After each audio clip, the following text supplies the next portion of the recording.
నా పేరు సునీల్. మరి ఏదైతే రావులపాలెంలో శ్రీకృష్ణదేవరాయల విగ్రహ ప్రతిష్ఠ విషయంపై అనేక సార్లు మాట్లాడడం అందరూ కూడా చర్చించడం జరుగుతుంది.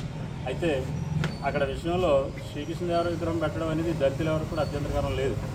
మొదటి నుంచి ఏదైతే అడుగుతున్నా అన్ని విగ్రహాలు పెట్టమని ఆ యొక్క విషయం మీద మాత్రం వెళ్ళాం తప్ప వేరే రకంగా వెళ్ళిన విషయం అయితే కాదు. కానీ ఇక్కడ దళితుల్ని మరలా ఈ విషయంలోకి లాగుతుంది తెలుగుదేశం పార్టీ వారిని చెప్పి నేను స్పష్టంగా చెప్తున్నాను.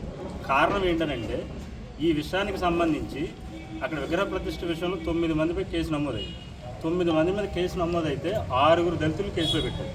ఎందుకని పెట్టారు అని సత్యనందరావు సందర్భంగా అడుగుతూ ఉన్నాను. ఆ పార్టీ తరపు నుండి మాట్లాడుతున్న దళిత సోదరులను అడుగుతూ ఉన్నాను.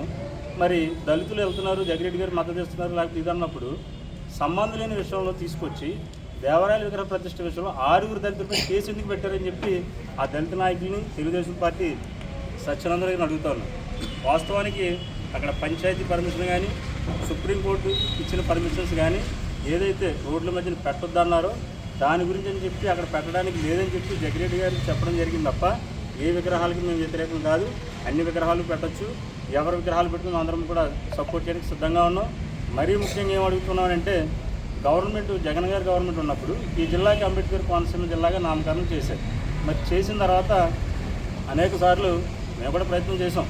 అయితే చేసిన తర్వాత ఈ ప్రయత్నంలో ఎలక్షన్ రావడం మేము ఓడిపోవడం జరిగింది. అందుకని కొంత విరమించుకున్నప్పటికీ దయచేసి సత్యనందరావు గారిని కానీ ఆయన వెనకాల ఉన్నటువంటి ప్రజల బృందాన్ని దళిత బృందాన్ని నేను అడుగుతా ఉన్నాను.